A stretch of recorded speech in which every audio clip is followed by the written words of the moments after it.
உங்களை பார்க்குறப்பெல்லாம் எங்களுக்கு நம்மாழ்வார் ஐயாவினுடைய நினைவு தாங்க ஐயா வரும். அதுபோல் நம்மாழ்வார் ஐயாவுக்கும் உங்களுக்கும் என்ன மாதிரி தொடர்புகள் இருந்தது, எப்படி அவரோட நீங்கள் பயணம் பண்ணீங்க, அவருடைய சாதனைக்கு நீங்கள் எப்படி உறுதுணையாக இருந்தீங்க? நம்மாழ்வார் ஐயா என்னை விட 2 வருஷம் சீனியர் கல்லூரியில், நான் படித்த அண்ணாமலை பல்கலைக்கழகத்தில். அப்போ எனக்கு நம்மாழ்வாரை பற்றி ஒன்றும் பெருசாக தெரியாது. ஆனால் முத ஆரோவில்லில் ஒரு கூட்டம் நடத்தினாங்க இயற்கை விவசாயத்தை பற்றி. அப்போ என்னையும் அழைச்சிருந்தாங்க, நம்மாழ்வார் ஐயாவையும் அழைச்சிருந்தாங்க. அங்கே தான் சந்தித்தோம். அங்கே என்னுடைய பேச்சை கேட்டு நம்மாழ்வார் ஐயா ரொம்ப ஒரு மாதிரி மயங்கிட்டாருன்னு சொல்லணும். அப்போ சொன்னார், இனிமேல் நம்ம அடிக்கடி சந்திப்போம், நீங்கள் அண்ணாமலை பல்கலைக்கழகத்தில் படித்தவங்கிறதே எனக்கு பெரிய பெருமையாக இருக்குது அப்படின்ட்டு சொல்லிட்டு, இங்கே செங்கல்பட்டு பக்கத்தில் திருப்பூரூரில் காடுன்னு ஒரு பொது தொண்டு நிறுவனம், அதில் அவர் விவசாயம் சார்ந்த பணிக்கு வந்தார். எப்போன்னா அரசு பணியை அவர் திறந்துட்டார். ஏன்னா அரசில் நான் ஏற்கனவே சொன்ன மாதிரி இந்த பூச்சி மருந்து அதெல்லாம் பயன்படுத்துகிறாங்க. அவர் பருத்தி ஆராய்ச்சி நிலையத்தில் இருந்தார் கோயில்பட்டியில். அதை விட்டுட்டு இங்கே வந்தார். இங்கே வந்தப்போ அப்புறம் என்னை அடிக்கடி சந்திக்க ஆரம்பித்தார். அவர்கிட்ட பயிற்சி பெற பெண்கள் ஆண்கள்லாம் வருவாங்க. அவங்கள கூட்டிக்கிட்டு என்னுடைய ஆஃபீஸு இங்கே செங்கல்பட்டில் இந்த உயிரியல் ஆய்வு மையம் இருந்தது, அங்கே வருவார். வந்துட்டு அவங்களையெல்லாம் உட்கார சொல்லிவிட்டு என்னைய பேச சொல்லுவார். அந்த புதிய கண்டுபிடிப்புகள், எப்படி இயற்கை விவசாயம் செய்யணும் அப்படிங்கிறது. அப்போ சொல்லுவார் அவங்கள்ட்ட என்ன ஸ்ட்ரிக்டாக, நீங்கள் யாரும் இடையில பேசாதீங்க, ஐயா பேசட்டும், பேச விட்டு அப்புறம் உங்கள் சந்தேகங்களை கேளுங்கன்ட்டு.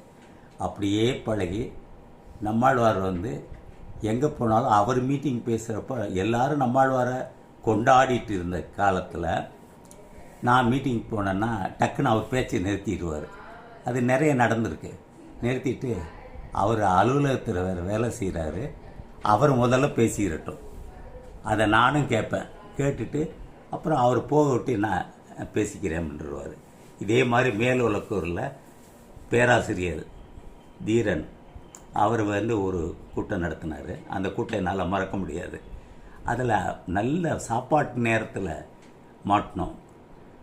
அதில் நான் பேசுகிறேன், அது இவர் பேசினார், நிறுத்திட்டு என்ன பேச விட்டார். எனக்கு ஒன்றும் புரியல. சரி, நான் பேசினேன். அவ்வளோ ரசித்தாங்க எல்லாரும். ரசிச்சுட்டு பக்கத்தில் ஜெயின் டெம்பிள் ஒன்று, அதை நிர்வாகம் பண்ணுற ஒரு சாமியார், அவரும் சர்வீஸ்லேருந்து வந்தவர் தான். அவர் அந்த பேச்சை கேட்டு அங்கேருந்து எழுந்து வந்துட்டார், உட்கார்ந்தார். என்னடா ஒரு சாமியார் உட்கார்றாரே அப்படின்ட்டு நான் ஆச்சரியப்பட்டேன். சொல்லிவிட்டு மீட்டிங் முடிஞ்சோடனே என்னை கையை பிடிச்சி, ஐயா உங்களுக்கு என்னுடைய ஆசீர்வாதம் என்னைக்கு உண்டு, நீங்கள் தயவு செஞ்சு போகிறப்போ மடத்துக்கு வந்துட்டு போகணுன்னாரு. நான் அப்புறம் மடத்துக்கு போனால் அவர் எனக்காக ஸ்பெஷல் பூஜையெல்லாம் செஞ்சு ஒரு கலசம் எல்லாம் கொடுத்து அவ்வளோ பாராட்டி, நீங்கள் இந்த தொண்டை விட்டுறாமல் செய்யுங்க அப்படின்னாரு. அப்போ அதிலேருந்து அப்புறம் நம்மாழ்வார் சாரதா ஆசிரமத்தில் எங்களுக்கு ரொம்ப, சாரதா ஆசிரமத்தை விவசாய சம்பந்தமாக உருவாக்கணும்னா நான் அந்த பெருமையை மார்தட்டி சொல்லிக்கலாம். இப்போ சாரதாசிரமங்கிறது ஒரு கடல், கல்வி கடல். அப்பா நம்மாழ்வார் ஐயாவை அடிக்கடி வருவார். அதில் பார்த்தீங்கன்னா ஆலோசகர்கள், கௌரவ ஆலோசகர்கள், என் பேர் தான் முதல்ல இருக்கும் அந்த போர்டில், நம்மாழ்வார் ஐயா பேரெல்லாம் இருக்கும். அப்போ நம்மாழ்வார் ஐயா சொல்லுவார், நீங்கள் நிறைய ட்ராவல் பண்ணுற மாதிரி இருந்தால் நிறைய ஊருக்கு போய் சொல்லலாம், நீங்கள் பணியில் வேறு இருக்கிறதுனால முடியாது அதான் அப்படின்ட்டு. நான் தான், நீங்கள் இருக்கீங்களே ஐயா, நீங்கள் சொல்லுங்கள், நீங்கள் சொன்னால் தான் விவசாயி பேசுகிற மாதிரி இருக்குது, நான் சொன்னால் ஏதோ ரொம்ப விவரம் சொல்கிற மாதிரி இருக்குது அப்படின்னு அவர் சிரிச்சுக்கிட்டு ஒத்துக்குவார். அப்போ தான் டாக்டர் நடராஜன், கொடுமுடி நடராஜன் பஞ்சகவியா கண்டுபிடிச்ச நேரம். கண்டுபிடிச்சாருன்னா அறிவியல் பூர்வமாக வேணும்ட்டாங்க, அதாவது தமிழ்நாடு வேளாண் பல்கலைக்கழகத்தில். அப்போ தான் நாங்கள் அதை இயற்கை விவசாய இடுபொருளாக எடுத்துக்குவோம் அப்படின்ட்டு. அவர் என்ன செய்கிறதுன்னு புரியலை.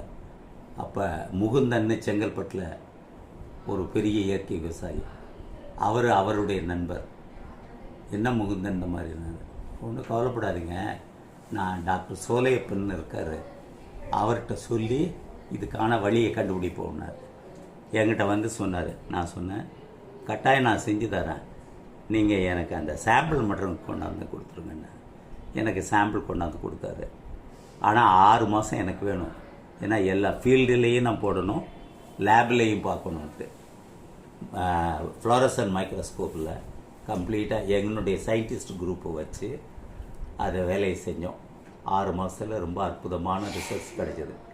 எப்போவுமே எந்த ஆராய்ச்சியிலையும் நல்லதும் இருக்கும், கெட்டதும் இருக்கும், ஃபார் அண்ட் எகைன்ஸ்ட் இருக்கும். ரெண்டையும் சொல்லணும். உண்மையானவன் ரெண்டையும் சொல்லுவான். இல்லைன்னா வெறும் நல்லதை மட்டும் சொல்லிட்டு விட்டுட்டு அப்புறம் கெட்டு போச்சுன்னா ஐயோ கெட்டு போச்சும்பா.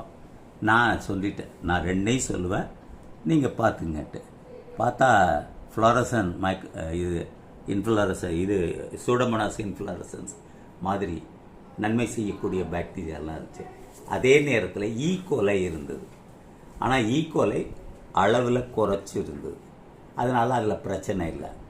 நான் அப்புறம் சொல்லிட்டேன், எல்லாத்தையும் போட்டு இருக்குது, அதனால் இது தாராளமாக பயன்படுத்தலாம். ஏன்னா ஈகோலைங்கிறது நம்ம மண்ணில் எல்லாத்துலேயும் இருக்குது. ஈகோலைனால தான் நமக்கு லூஸ் மோஷன் ஆகுறது, பேதி ஆகுறதெல்லாம். அதனால் அது உடம்பை பாதிக்காத அளவுக்கு இருக்குது. நம்ம பஞ்சகவ்யாவை அதுக்கு மாற்று சிலதெல்லாம் சேர்த்து செய்யலாம் அப்படின்னு சொல்கிறாங்க. அவங்களும் அதை ஃபைனலைட் பண்ணி கொடுத்து நான் வந்து இந்த ஃப்ளோரசன் மைக்ரோஸ்கோப்லேயே வச்சு அதை கம்ப்ளீட்டாக ஒரு வீடியோ பண்ணி சிடி ஆக்கி என் வாய்ஸ்லேயே இங்கிலீஷ்லேயும் தமிழ்லேயும் பேசி 2 சிடியவும் அவர்கிட்ட கொடுத்து நீங்கள் நடராஜன் ஐயாட்ட கொடுங்க அப்படின்னு. நடராஜன் ஐயா கொண்டுட்டு போய் நம்மாழ்வார்கிட்ட போட்டு காமிச்சிருக்காரு. நம்மாழ்வார் ஒரு சின்ன குழந்தையாட்டம் குதிச்சு, இனி போதியா, இது ஒன்று போதியா, இதை வச்சு நான் இயற்கை விவசாயத்தை பரப்புவேன். அதுலேருந்து நம்மாழ்வார் என்கிட்ட ரொம்ப உயிர். அடிக்கடி சொல்லுவார், அவர் சொன்னால் அறிவியல் பூர்வமாக இருக்கும், அதுதான் நிஜம் அப்படின்ட்டு. அதே மாதிரி என்னுடைய நண்பர்கள், சக நண்பர்கள் எல்லாரோடையும் நம்மாழ்வார் ஐயாவுக்கு நல்ல தொடர்பு. எங்கள் கூட்டங்களுக்கு எல்லாம் வந்திருக்காரு.